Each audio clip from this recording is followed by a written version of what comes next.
It was a sunny Saturday afternoon, the kind of day that seemed to breathe life into everything it touched. The streets were busy with activity, children laughing and chasing one another in the park, couples strolling hand in hand, and families enjoying the warmth of early spring. For Luke Harris, a mechanic known around town for his skill and generosity, it was supposed to be a quiet day.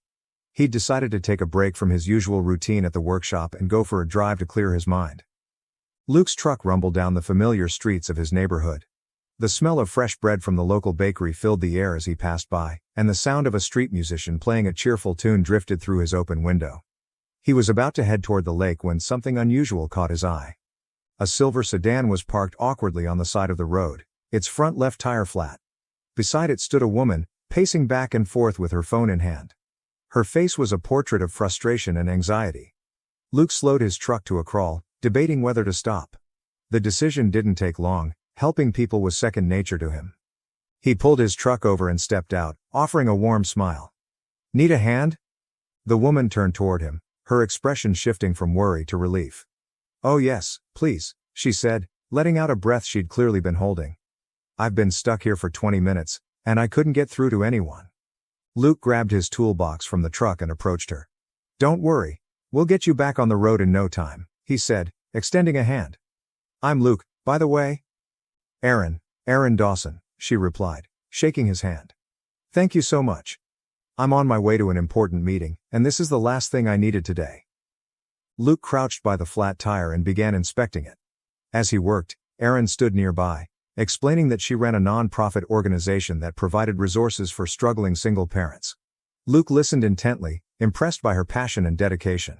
He didn't meet many people as committed to helping others as he was, and her energy was contagious. "Sounds like important work," he said, tightening the lug nuts. "I'm guessing you don't get many days off." Aaron laughed softly. "Not as many as I'd like, but it's worth it. These families need someone to advocate for them." Luke was about to respond when a black SUV drove by slowly, its windows tinted so dark that it was impossible to see inside. Something about the vehicle set off alarm bells in his mind. It lingered for a moment before continuing down the street. "You okay?" Aaron asked, noticing his sudden pause. Luke straightened up, glancing after the SUV. "Yeah, just keep an eye on that vehicle. It might be nothing, but it gave me a weird vibe." Aaron frowned slightly but nodded. "Will do." With the tire replaced, Luke packed up his tools and gave Aaron a quick rundown of what to watch for. "It should hold up fine, but if you notice anything else, give me a call," he said, handing her his business card. Aaron smiled as she took the card. "You're a lifesaver, Luke. Thank you so much." "Drive safe," Luke replied, watching as she got into her car and drove off. The sight of the SUV still lingered in his mind, but he shook it off. He didn't think much of it at the time, not realizing that this small act of kindness was about to change his life. The next few days passed uneventfully, but the encounter stayed with Luke. Aaron's determination and kindness had left an impression on him, and he found himself wondering how her meeting had gone. The memory of the black SUV nagged at him, but he chalked it up to his protective instincts. On Tuesday evening, just as he was closing up shop, his phone buzzed with a message from an unknown number. "Hey Luke, it's Aaron. I could really use your help again. Can you talk?" Luke's heart raced as he quickly replied, "Of course. What's going on?" Moments later, his phone rang. Aaron's voice came through the line, urgent but steady. "There's a family in trouble, a single mom with 3 kids. Their car broke down, and they're stranded. I'm trying to help them, but I thought of you." Luke didn't hesitate. "Send me the address. I'll be there as soon as I can." When Luke arrived at the modest house Aaron had described, the scene was heartbreaking. A worn-out sedan sat in the driveway, its hood open, and beside it stood Sarah, the mother Aaron had mentioned. She looked exhausted, her eyes rimmed with dark circles, as she tried to comfort her crying children. Aaron was already there, crouched down to the kids' level and making funny faces in an effort to distract them. Their laughter, though faint, was enough to lift the heavy atmosphere, even if just for a moment. Luke approached Sarah with a reassuring smile. "Hi, I'm Luke. Let me see if I can help." Sarah exhaled a shaky breath, her voice trembling as she spoke. "Thank you. I've been trying to figure out what's wrong, but I have no idea about cars." Luke nodded and got to work, his practiced hands moving quickly to diagnose the problem. As he worked, he couldn't shake the feeling that they were being watched. Glancing up, he spotted a familiar black SUV parked down the street. "Aaron," he muttered under his breath, keeping his eyes on the vehicle. The SUV is back. Erin looked in the direction he indicated, her expression darkening.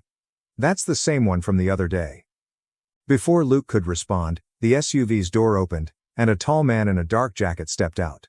He walked toward them with a deliberate stride, his face calm but serious.